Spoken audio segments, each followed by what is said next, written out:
मागी गुम्बा समिति संस्थानको अपिल।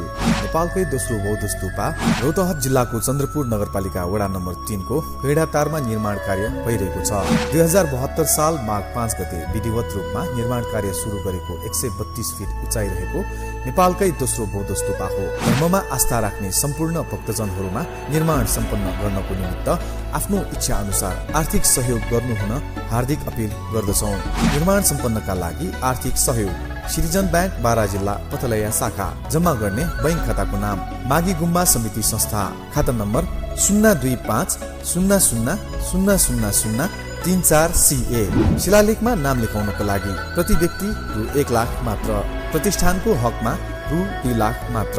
सम्पर्क आर्थिक व्यवस्थापन समिति संयोजक जोखेमान बल।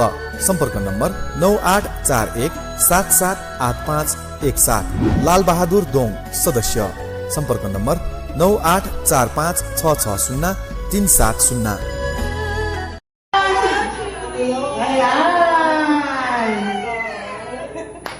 Okay, dito ka muna sa taas. So before anything else, photo muna.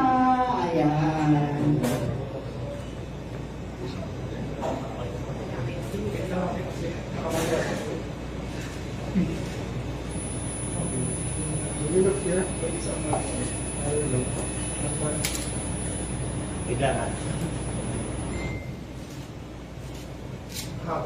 Haba ni Julie. Ayan mo na ko.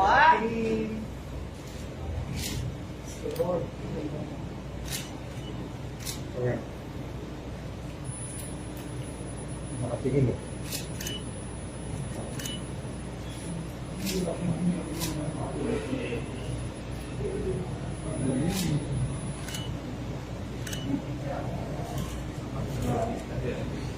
Mami na ako.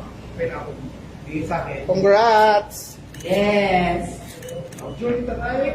Ayan. So before we start, Mars, would it be okay magpakilala ka sa ating mga press and at the same time give us a little background about your competition? Mars, wait lang ha. Wait lang.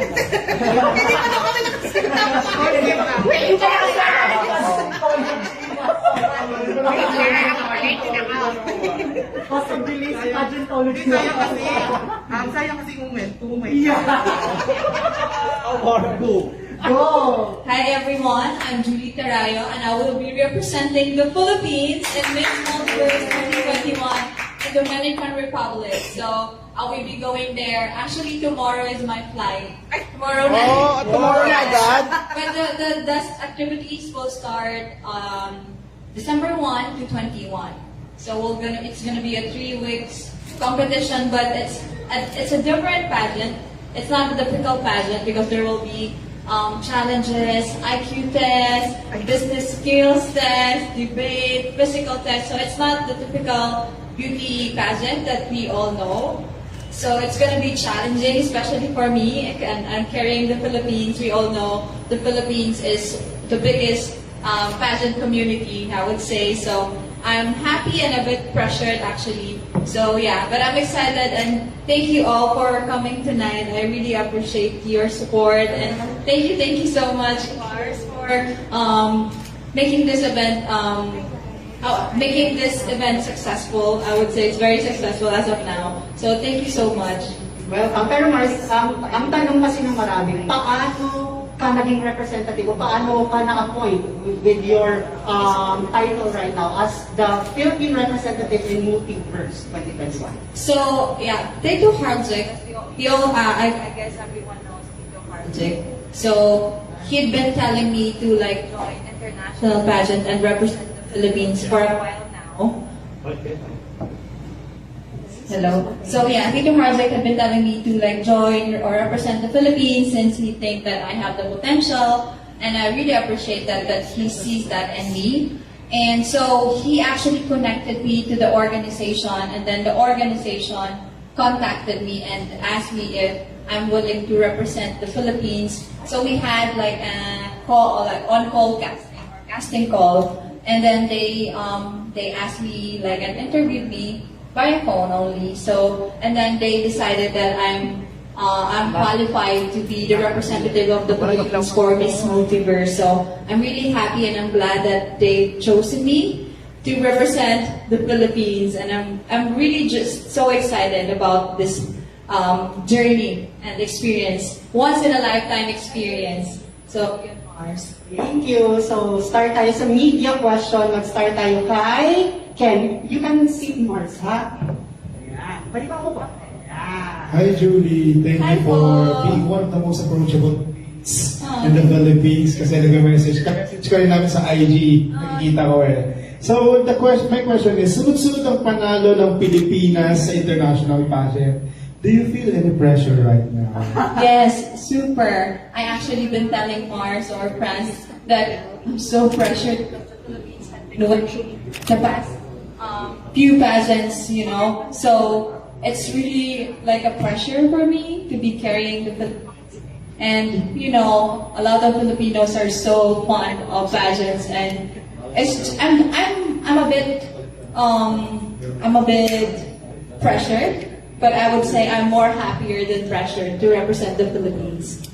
Next question ko kasi we've been talking about this in Passion for Instagram, diba? You've told us that there are some parts of the competition that you'll be needing a lot of help from the fans. So, ano yung mga kailangan mo na tulong from the fans in your future competition?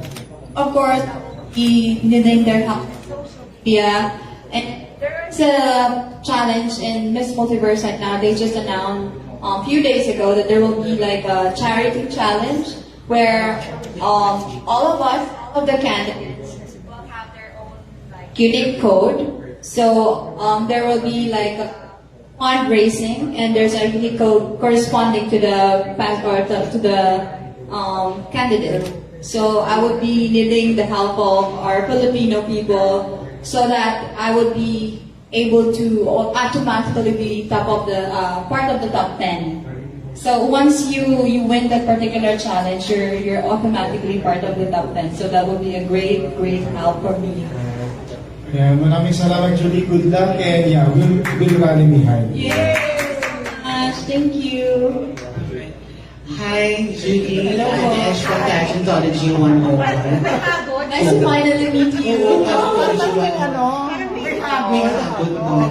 I just want to ask, can you tell us about the multiverse pageant? So Miss Multiverse, from the name itself, multi, they're actually looking for a multifaceted woman. A normal pageant or typical pageants, you have to be beautiful, you have to be brainy, but with multiverse, you have to be strong physically, because there will be like a lot of challenges, obstacle challenges, even like the zip line thing. So there are also challenges like for IQ test, we will be doing like 25-minute IQ test. So that's also part of the challenge. So it's a really like a different pageant, and your score or like your ranking will be based on the scoring itself. It's not about like how you walk, how you talk. It's really about your performance on those challenges po. And I heard na parang may elimination at a weekly. Yeah, I've actually, because I saw it under YouTube, because I've been studying the pageant for a while now, so I've seen under YouTube that there are like eliminations. So you have to really excel in every challenges for you not to be eliminated. Yes. May mga abangan ba kami mga pasabog na OOTs? Oh, actually, I just had my shoot. I just finished my shoot in QC. So yes, there will be a lot of pasabogs because you know Filipinos or the Pinoys are very fond of pageant pasabog. Actually, your outfit today is pasabog. Thank you po. Of course, congratulations in advance. At wala talaga. Diba? Kasi sabi ko ha, talwista. Yan ha. Talwista talaga. Congratulations in advance. Good luck and mabuhay lahat ng Pilipinas. Thank you.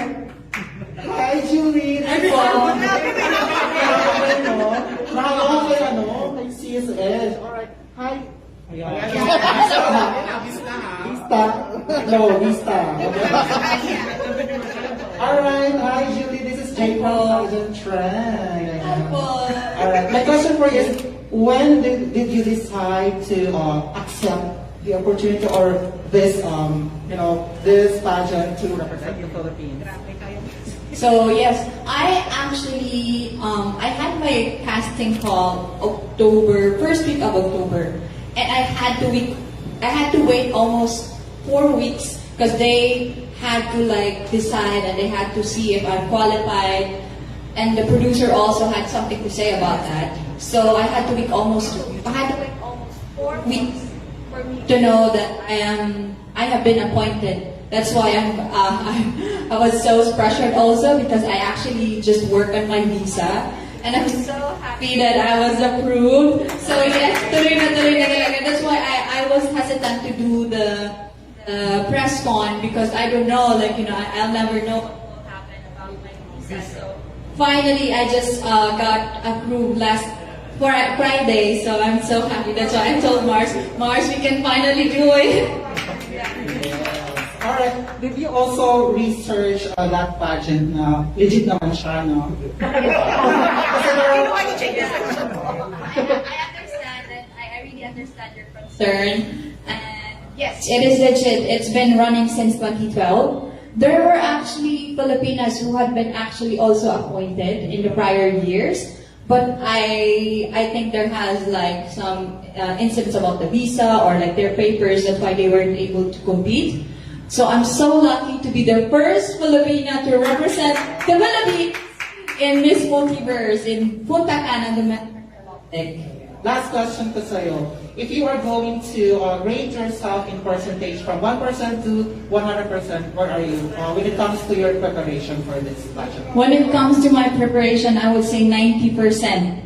Because I really been studying the pageant. I even do I even practice the IQ test because it's very hard matrix. So yeah, it's a very hard IQ. I find the IQ test very hard because it's a matrix type of thing. So I've been preparing pretty well, and I would say I'm 90% ready. And I'm so excited to be representing the Philippines. Hopefully, take home the first crown for the Philippines in Miss Multiverse. Yeah, and congratulations in advance, dear. Thank you so much. Hello, Julie. Hi, Tita. Finally, hi. Nice to finally meet you. Grabe. Julie, maraming mga nagtatanong sa palive natin ngayon. They're familiar with you, they feel like they saw you somewhere. Maybe it would be nice to refresh their memory. Kakasapak mo lang sa local pageantry. Yes, so to all the people who's watching right now, I was part of the top 15 for Miss World Philippines 2021. So maybe, or probably you saw me there. So yeah, I was actually been joining pageants locally and even regional ones. And my first ever national pageant was actually Miss World Philippines, and I'm happy that I ended up top 15. I'm actually very proud of myself for that. I deserve a tap in the back for that.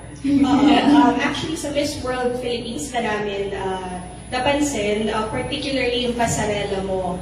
Kasi alam naman natin sa pageantry, usually yung mga maiingay na pangalan, yun talaga yung nakakakuha ng attention. But I remember that night we were talking about you in your swimwear. So we hope na plakado lalo yun pagdating sa Dominican Republic. Kasi mga... Yes, I'm actually been working on that, Tita. So, abangan niyo po na mas mag-iigihan ko pa yung performance ko in Dominican Republic, of course, because I'm so proud to really carry the flag of the Philippines. How tall are you? Marami nagtatanong. I'm 5'9" po. Ay, alright. Without heels. Yes, Okay, so Julie, tinanong ni Jay kanina kung legit yung pageant. I don't want to be a Debbie Downer, but these are the things that we have to talk about right now because the Filipino pageant fans as well as the pageant admins, lambingin mo lang naman kami. Talagang susuporta naman kami sa inyo from your OOTDs to your campaigns.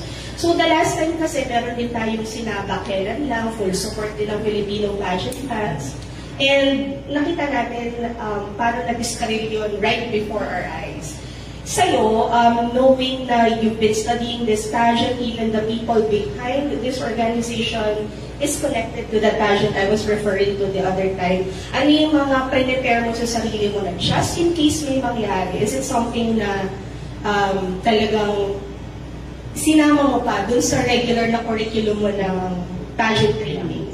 just in case may mabulilyaso, preparado ka? Yes, I'm actually prepared because accepting the pageant, I have to be prepared for everything that's gonna happen. But I wouldn't see that as, oh, sayang. Or I would be sayang, yes, because I won't be able to really carry the flag or the Philippines in that particular pageant. But if something happens, I would just be grateful to be traveling to the Dominican Republic during the pandemic. So as a positive and a really positive and I always look after the good side, or I always look up the brighter side of life. So I would just be grateful for that. That though something happened, I would be grateful that I'm able to travel. I'm able to visit a different country, which is so far away from the Philippines. And hindi po madali or hindi nabibigay sa kahit sino po yung ganong opportunity. But I'm really prepared, and I've been studying the pageant. I would say they're very legit. We will be staying in Hard Rock Punta Cana Hotel. Yeah, they will be providing everything as I predicted. Yeah, so yes. Okay, last question ko na lang, Julie. Since you were already known sa Miss World Philippines na maayos ang pasarela, maganda ang presentation sa swimsuit as well as sa evening gown, ano ngayon yung talagang malakas na baraha mo going into Dominican Republic if you strip away the Philippine sash? My passerella, I guess my communication skills is, I would say, pretty good. And physically, I would say I'm very fit because I'm an athlete, actually. Even in high school and college, I've been an athlete. So I would say even up until now, I'm pretty fit. And to be honest, if like with Miss Multiverse, you have to be really multifaceted. You cannot just be pretty. I will not be the prettiest there. I know there will be other girls who are prettier than me, but it's not about that. The pageant is not about that. It's about how well you carry yourself, how smart you present yourself, and that's the most important thing. And I know I have that. Yes, I was actually thinking of like whether should I just do the short hair or with an extension. So yeah, I would do the short hair because with Miss World, doon ako nakilala. So I would stay that way. Yes po. Thank you. Ayan. Crunch yung sash niya, kaayos naman. Ayan. Congratulations, Julie. At saka, Thank you po, Sir Fernie. my question for you, how long have you been waiting for this chance to represent the Philippines? Oh, it's been 4 or 5 years. So yeah, my story is actually an inspiring one. I would say to all the Filipinas who are inspiring to join national pageants and even represent the Philippines. There are a lot of ways to make it happen. You just really have to be patient and really don't give up. No, even if you fail 1 time, 2 times, 3 times, it's okay because it's really up to you. If you put an end to your dreams, it's not about like what people say. It's not about the people who tell you, oh, you better stop because you didn't win or you failed. It's not about that. It's about you. It's about you continuing to follow what you want and to follow your dreams in life and never put a stop on it until you get it, like me. So many queens or so many international winners were produced by being handpicked. But there are other people that are negative or they don't they have something negative to say about this way of selecting international delegates. What is your message to them? I would say I wouldn't be picked if I'm not capable, if I don't have the capabilities, and if I don't really perform well. I think the pageant saw something in me, and I wouldn't have to defend it, or I wouldn't have to explain about like why I'm chosen. I know the pageant had their background check about me, so I wouldn't have to prove anything anymore. I've proven myself, I would say. So I'm just very happy and grateful, and I don't really mind the bashers. I don't myself on that. There are a lot of things that I have to focus on with myself and my business and a lot of stuff. So I'd rather focus myself positive things that are happening around me rather than the bashers. People will always have something to say. People will always have something to say. It's really up to you. You have to filter that. And you know yourself better than anyone. So if they say you're not pretty, well, you have to tell yourself, I'm pretty. Don't tell me I'm not. I see myself pretty, so it's okay. If you think I'm not pretty, it's your thinking, not mine. Wow. Again. Tell us something more about the pageant. How many editions have been held, and who is the current winner? The current winner is from Russia, Miss Multiverse Russia. Her name is so hard to pronounce, but she is from Russia, 2020. So the pageant started in 2020. Well, the CEO is Miss Linda Grandia. She was actually a representative of Netherlands in Miss Universe way back her time. So she is the one handling this particular pageant. She's the CEO, and at the same time, I'm really in touch with her almost every other day. And she's been really nice, and the organization had been really helpful with all the documents that I will be needing for this particular pageant. So, yun po. How many expected contestants? 24. 24. And Yeah. you have done your research. What is the pageant looking for a winner, and do you have that? The pageant is looking for a multifaceted woman. She's not pretty. She's not just pretty. She's not just smart, but she's strong. She knows herself well, and she decides for herself, and she knows what she wants, and she do everything for her to get what she wants. And I think I have all of that. Wow. Good luck. Yeah. My last question would be, tell us something about the organization or the person that is sending you, because sometimes the people or the pageant fans are interested with the national director or the national pageant organization. So, to be honest, there is no national director for Miss Multiverse in the Philippines yet. But Tito Harljik had been in touch with the organization, Harljik Productions. He'd been in touch with the organization, and they were talking even before I was appointed. And I believe that they've known each other well. And about the CEO, or what was your question, sir, again? About the one sending you. The one sending me, Tito Harljik. So he'd been actually telling me to join international. He'd been encouraging me. I just had to say no before because I had other priorities. And at the same time, I was actually appointed as Miss Bikini Universe. And then I was supposed to represent the Philippines in China I think it was 2020 or 2019. But because of the pandemic, I wasn't able to do that or to fly there, or because everything has put to stop. So yun po. But Tito Harljik, I knew him since 2018. And we've been in touch since then. Congratulations and good Thank you luck. po. Thank you so much. Hello, Julie. Hi po. Kasi ngayon, sunod-sunod yung pagkapanalo natin, like yung Miss Intercontinental, Miss Globe, and Miss Aura. So, na-pressure ka ba? Sobra. To be honest, sobra po akong na-pressure. Kasi po, alam naman po natin kung gano'ng kalawak ng Philippines yung pageantry. And, you know, it's inevitable to disappoint them, especially if you don't bring home the crown and everything. But to me, I'll just do my best. I'll just do my best, and I really give everything that I have in order for me to be proud of myself as well, and in order for people that even though if ever, knock on wood, that I won't be able to bring home the crown, people will still be proud of me because I gave my best. Thank you po. Thank you so much. From Miss World Philippines,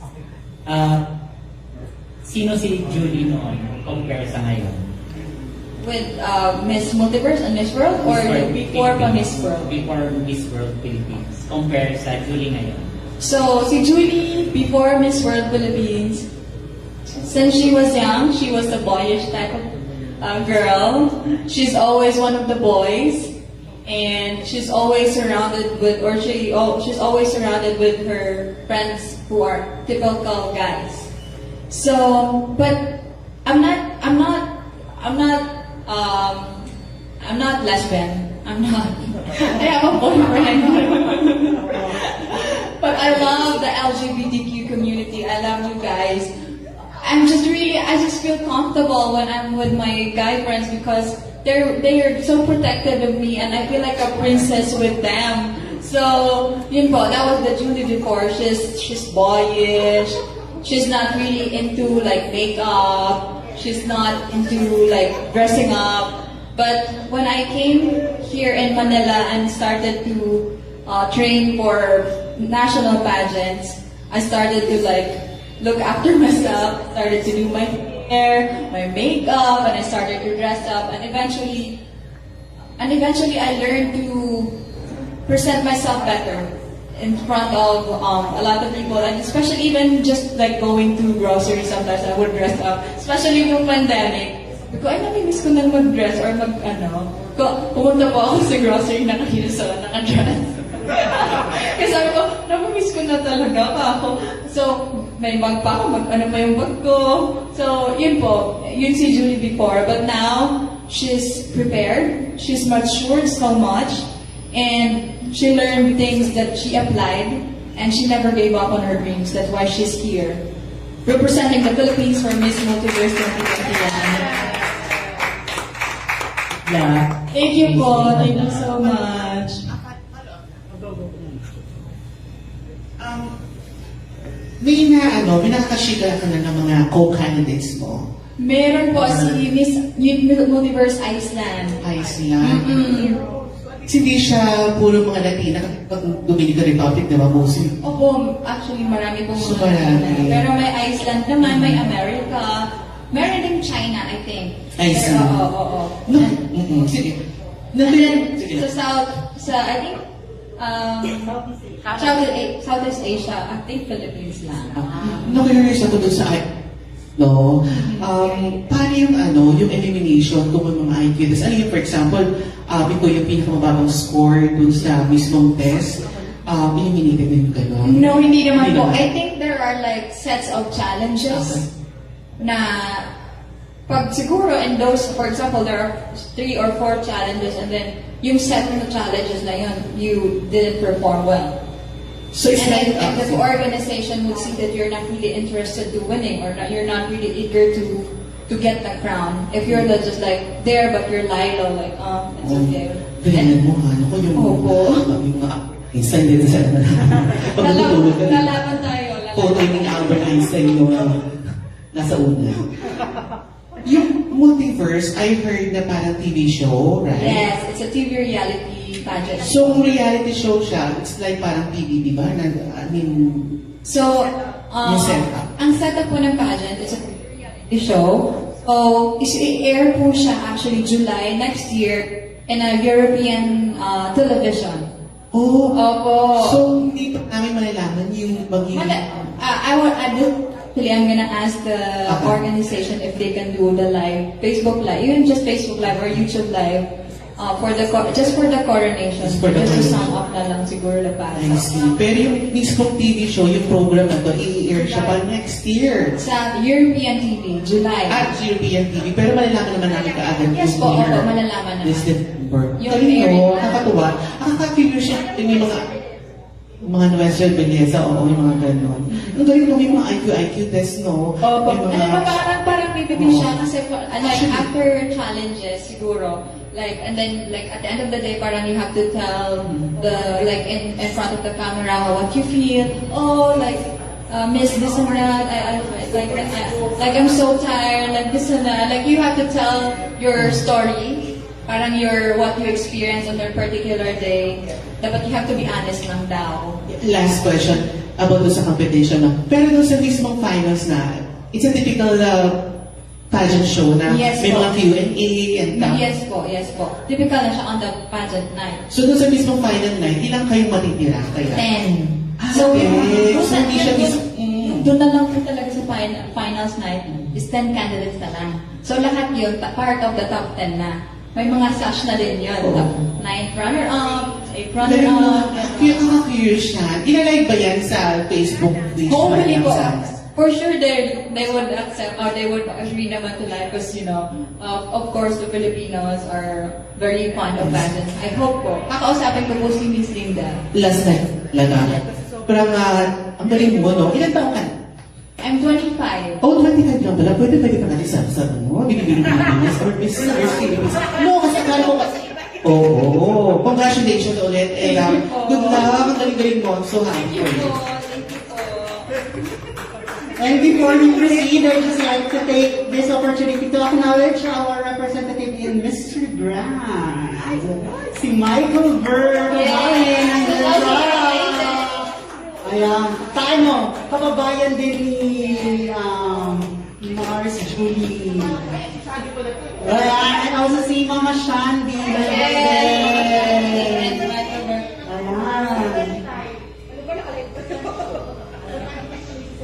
Ayan, good luck, Michael. Good luck. And Mars, ito na lang. What is your message right now start muna tayo sa camp mo.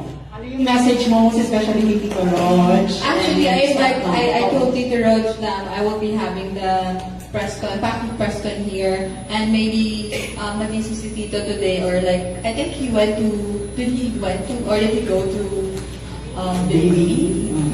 yeah, but anyway, so, when I first came in Manila, si Tito Rog talaga yung nandyan, like, they since day one. So, I'm just really grateful to ang Flores Camp, Tito Rog, Ako, Vista Hotel, ha? hello. Yeah, I'm really grateful for the kanang Flores Camp, Tito Rog, Tito Gio, Mami G, Mami J, Sir Migs, Mami Bri, Mami John Mark in Samar, and Irvin in Samar as well, and Inoy in Samar. So I'm really grateful for them because they've been there since day one po talaga. Sila yung tumulong sa akin to better myself when it comes to pageantry. So I'm really grateful, and thank you so much po to all the people behind Kagandahan Flores. Kuya Inan, thank you po. Hello, ayan. Dapat nakaharap doon, ano. Siyempre, mahal na mahal ka ni Tito Rog, di ba? Tito Rog, Enan, pasok na!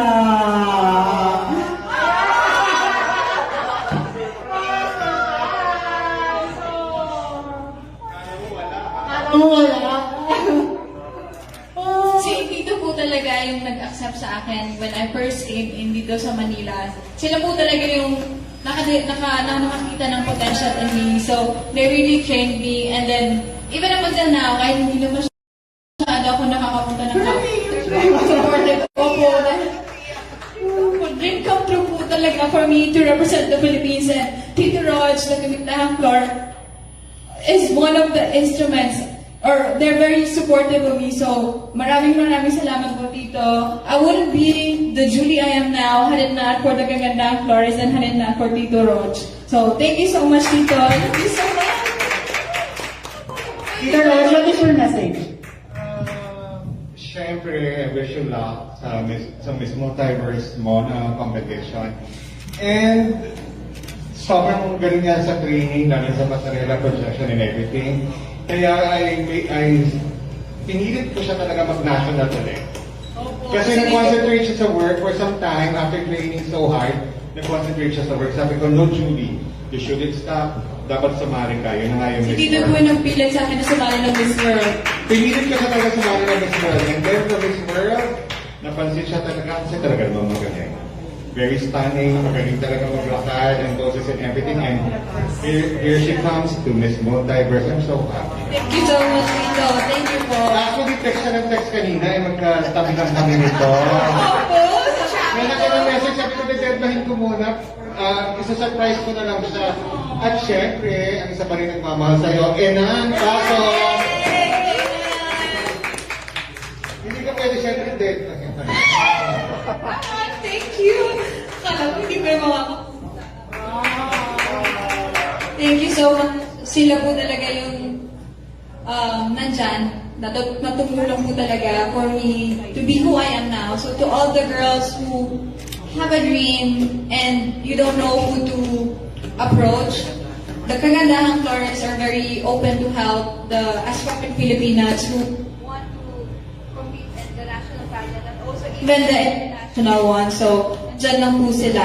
Just approach them po. They will help you like me. Photo. Yan.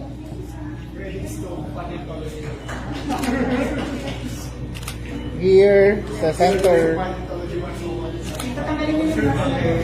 Pwede ba walang mask? Yan. Here. Center po. Center, please. Ayan.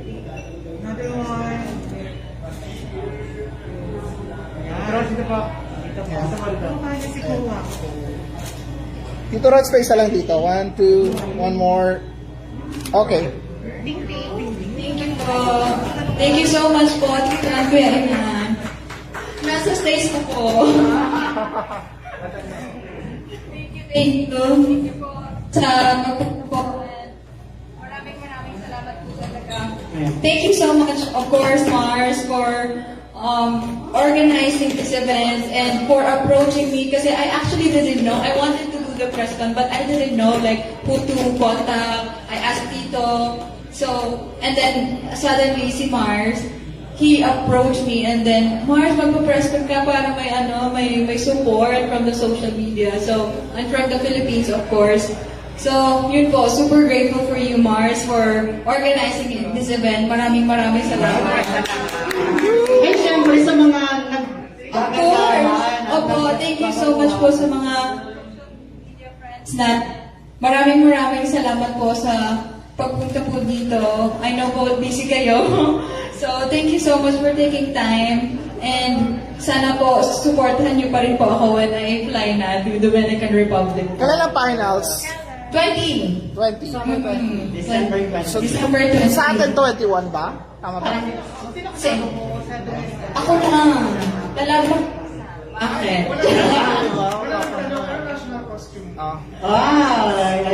Actually, talagang pinag-isipan namin ng designer ko. Yung designer ko po is the one who made my national costume for Miss World Earth, Steven Alvarado.